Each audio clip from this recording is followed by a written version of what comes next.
क्या आपके साथ भी ऐसा होता है कि इंग्लिश बोलने की कोशिश करते हैं लेकिन ऐन वक्त पर वर्ड्स दिमाग में नहीं आते?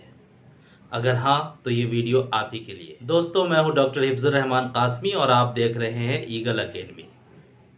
मेरे बहुत से स्टूडेंट्स की ये शिकायत होती है कि इंग्लिश बोलने की कोशिश करते हैं लेकिन मौका के मुनासिब या तो वर्ड्स मालूम ही नहीं है या फिर मालूम है तो हमें याद नहीं पड़ते।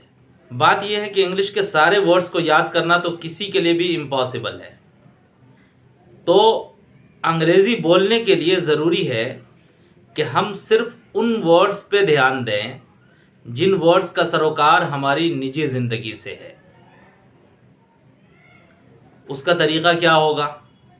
उसके लिए आपको दो काम करने पड़ेंगे। अगर इन दो कामों को ध्यान से किया जाए तो इंशाअल्लाह ये वोकैबुलरी का जो मसला है वो हल हो सकता है। पहला काम ये है कि सुबह से लेकर रात के सोते वक्त आप जो जो काम करते हैं उन कामों से रिलेटेड वर्ड्स को आप अपनी डायरी में नोट करें। एक पॉकेट साइज डायरी लीजिए और सुबह से लेकर शाम तक जो जो काम करते हैं उससे रिलेटेड नाउन्स और उसी तरह से वर्ब्स को और उन नाउन्स एंड वर्ब्स के साथ यूज़ होने वाले जो दूसरे अल्फाज हैं उन अल्फाज को नोट करते चले जाइए।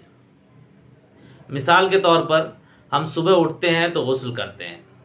गुस्ल करने के लिए हमें बाल्टी की ज़रूरत पड़ती है। तो अब बाल्टी को इंग्लिश में क्या बोलेंगे? उसी तरह से जग है तो जग को इंग्लिश में क्या बोलते हैं? उसी तरह से हम पानी ट्यूबवेल से निकालते हैं या फिर नल से निकालते हैं तो ट्यूबवेल को क्या बोलते हैं, नल को क्या बोलते हैं, ट्यूबवेल चलाने को क्या बोलते हैं, नल चलाने को क्या बोलते हैं, नल बंद करने को क्या बोलते हैं, पानी भर गया या पानी ख़त्म हो गया, इन तमाम चीज़ों को अंग्रेज़ी में क्या बोलते हैं, इनके लिए क्या वर्ड्स आते हैं। इन तमाम वर्ड्स को आप रोज़ाना 10, 15, 20 जितने आपसे हो सकें उतने अल्फाज को आप नोट कर लीजिए अपनी डायरी में। आपने नोट कर लिया, उसके बाद उसको रटना नहीं है। आमतौर पर लोग रटने में लग जाते हैं और उसमें वक्त बहुत ज़्यादा लगता है और उसका बहुत ज़्यादा फ़ायदा भी नहीं होता है। बल्कि यूज़ करके प्रैक्टिकली जो चीज़ आप सीखते हैं वो ज़्यादा देर पा होती है।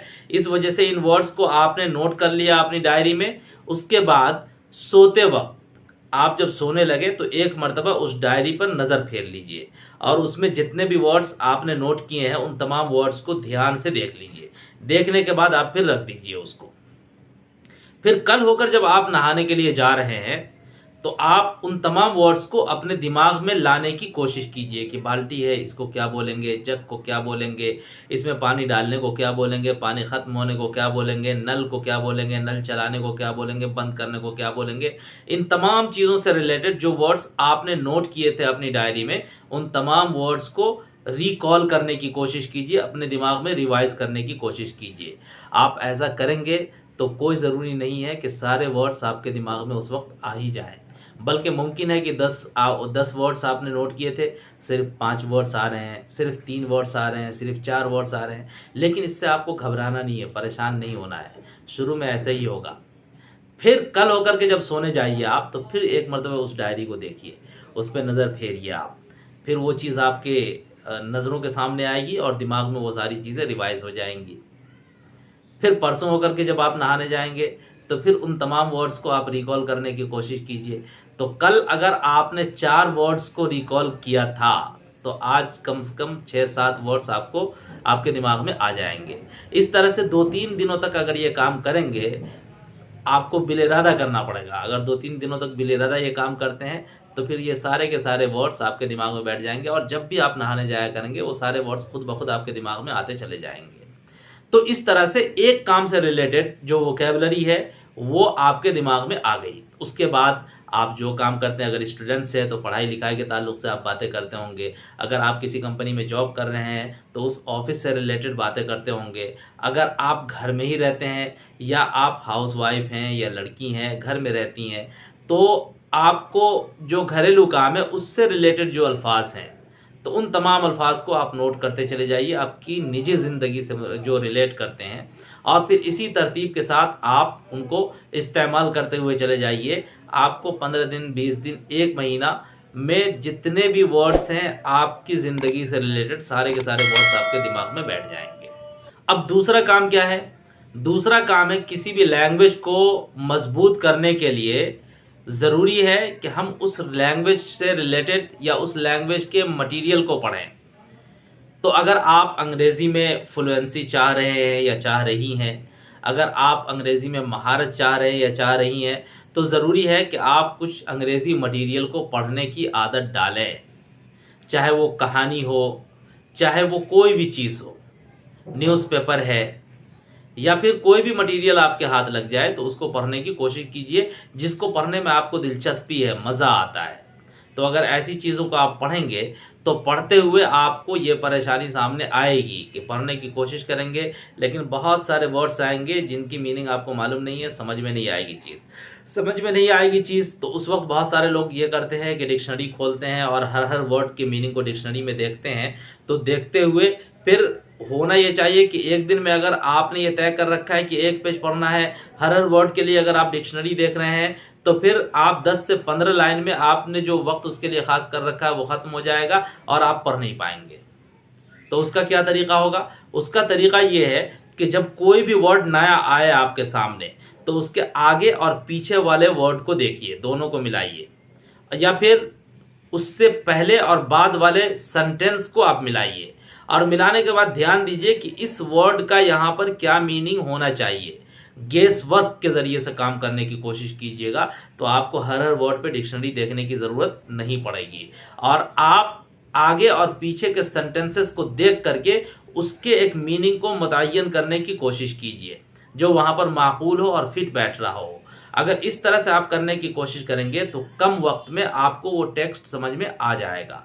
और फिर अगर वही वर्ड पूरे पेज में 2 मरतबा, 4 मरतबा, 5 मरतबा अगर आ रहा है तो फिर उसके लिए आप डिक्शनरी देख लीजिए। वो कोई इंपॉर्टेंट वर्ड होगा और उसके मीनिंग को समझना आपके लिए ज़रूरी है, जिसके ऊपर उस पूरे टेक्स्ट को समझना मुनहसिर होगा, तो उसके लिए आप डिक्शनरी से रुजू कीजिए। तो एक तो बात ये हो गई कि पढ़ते वक्त आपको गेस वर्क से काम करना है। अगर कोई वर्ड बहुत आ रहा है तो फिर उसके लिए डिक्शनरी देखनी है, तो बार बार वो वर्ड आएगा तो खुद ब खुद आपके दिमाग में बैठ जाएगा। दूसरा काम इसमें यह करना है कि जब कोई भी नया वर्ड या कोई खूबसूरत जुमला या कोई खूबसूरत फ्रेज, ईडियम वगैरह आ रहा है उसमें, तो उसको अंडरलाइन कीजिए। अंडरलाइन करने के बाद उसी वक्त उस ईडियम को यूज़ करके या उस फ्रेज को यूज़ करके 2, 4, 5 सेंटेंसेस आप अपनी ज़ुबान से बोल लीजिए उसी वक्त, तो आप आधा वो आपके दिमाग में बैठ जाएगा। और फिर जो आपने डायरी बना रखी है उसमें भी उसको नोट कर लीजिए। नोट करने के बाद फिर उसको रटना नहीं है आपको, बल्कि रात में जब आप खोलेंगे डायरी को या खोलेंगे डायरी को देखेंगे तो जिस तरह से तमाम चीज़ें रिवाइज़ होंगी उसी तरीके से ये चीज़ें भी रिवाइज़ होंगी। 2 दिन, 4 दिन, 5 दिन लगातार अगर आपकी नज़र उस पर पड़े और दिमाग में आप उसको रिकॉल कर रहे हैं तो ऐसी सूरत में वो चीज़ें आपके दिमाग में बैठ ही जाएंगी, फिर निकलेंगी नहीं। तो अगर ये 2 काम करने की आप कोशिश करेंगे पाबंदी के साथ, तो ये जो वर्ड्स का मामला है या वोकैबुलरी की जो परेशानी आपको आती है वो ख़त्म हो जाएगी और 2 महीने, 3 महीने के अंदर अंदर आपको निजी ज़िंदगी से मुताल्लिक़ तमाम वर्ड्स याद हो जाएंगे और उसके बाद आपकी ये शिकायत बाकी नहीं रहेगी कि बोलने की कोशिश करते हैं तो वर्ड्स हमारे दिमाग में नहीं आते हैं। उम्मीद है कि ये वीडियो आपको पसंद आई होगी।